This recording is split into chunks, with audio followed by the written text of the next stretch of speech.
Hetal college camps में बैठी थी। जब उसके क्लास पूरे हुए तो वह अपनी सहेली के साथ बातें कर रही थी। उसी रास्ते में जाते समय गायत्री दिखी। गायत्री को आवाज दी, गायत्री इधर आओ। हेतल की आवाज सुनते ही गायत्री हेतल के पास गई। दोनों बातें करने लगी। चीज के दौरान अचानक हेतल को याद आया कि उसने सुना है कि सुमन ने आत्महत्या कर लिया है। इस बारे में गायत्री से जानना चाहा। सुमन, हेतल और गायत्री तीनों की यह बचपन की सहेली थी। गायत्री और सुमन दोनों एक दूसरे की पड़ोसी थी। हेतल दूसरे गांव में रहती थी।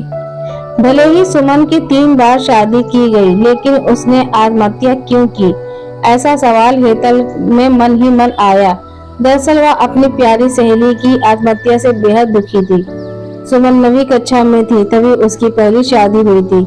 सुमन देखने में बहुत सुंदर थी। वह होशियार, शालीन और भविष्य के सपनों में रंगने वाली लड़की थी। उसने अपने जीवन में कई सपनों को चरित्र किया था, पर घर के लोगों ने उसकी जबरदस्ती से शादी करवा दी। हेतल के पास इतने सारे सवाल थे कि वह नहीं जानती थी कि गायत्री से कैसे पूछे, लेकिन हर बात की सच्चाई जानना चाहती थी। और आखिर में गायत्री से पूछा कि सुमन ने आत्महत्या क्यों की। हेतल के पास इतने सारे सवाल थे कि वह नहीं जानती थी कि गायत्री से कैसे पूछे, लेकिन हर बात की सच्चाई जानना चाहती थी। और आखिर में गायत्री से पूछा कि सुमन ने आत्महत्या क्यों की। एक क्षण के लिए गायत्री चुप हो गई। जल्दी से उसके मुंह से शब्द नहीं निकल रहे थे।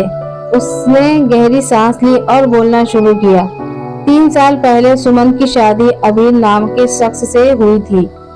वास्तव में उसकी बहुत अच्छी गृहस्थी चल रही थी। दोनों एक दूसरे से प्यार करने लगे थे। जब भी यह दोनों साथ में बाहर जाते तो सभी कपल इनसे जलते थे। कबीर और उसके परिवार के सभी सदस्य अच्छे स्वभाव के थे। जैसा सपने उसे जोड़ीदार सोचा था, वैसा ही उसने अपना पार्टनर भी मिला था।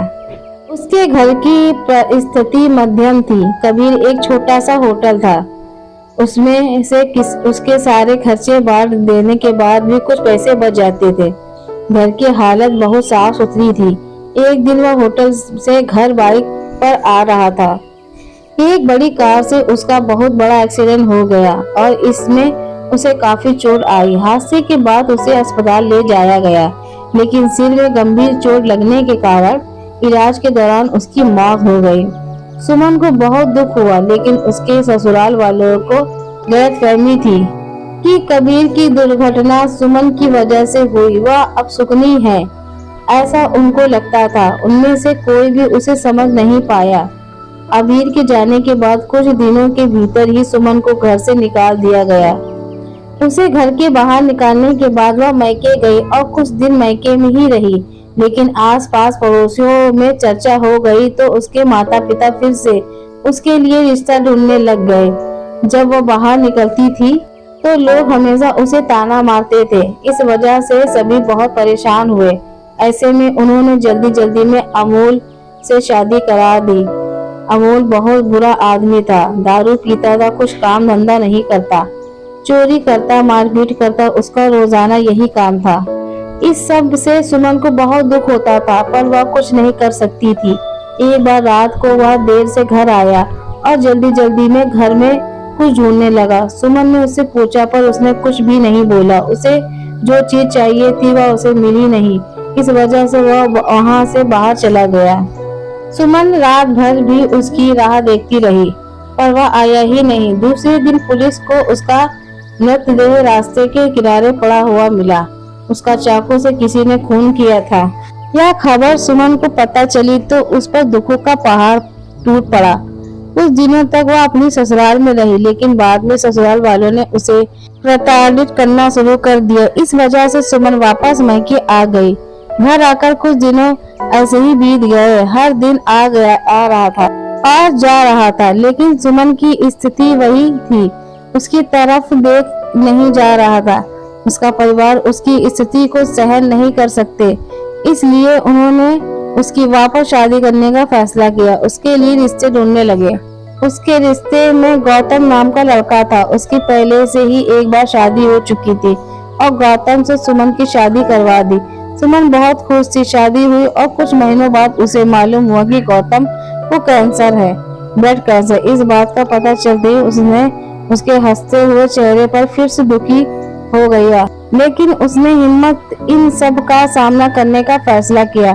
5 महीने तक अपने पति की सेवा की, लेकिन आखिरकार 5 महीने बाद उसके पति की मौत हो गई। इस दुख से बहुत तंग आ चुकी थी।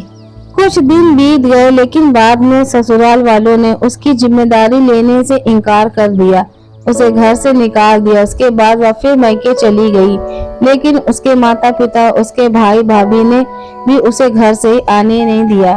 सभी तरफ के रास्ते बंद हो चुके थे उसके लिए। उसी उम्मीद में कोई किरण नजर नहीं आ रही थी। अंत में उसने खुद को खत्म करने का फैसला किया, उसका जीवन समाप्त कर दिया। सुमन की यह कहानी सुनकर हेतल की आंखें आंसुओं से भरकर बह रही थी। पूरा दिन वह सुमन के बारे में सोचती रही। क्या इन तीनों घटनाओं में बेचारी सुमन का क्या दोष था? क्या उसके माँ बाप को सिर्फ उसकी शादी का उसे हर बात किसी के पास भेज देना सही था? वो उसे अपने पैरों पर खड़ा करने की कोशिश भी कर सकते थे।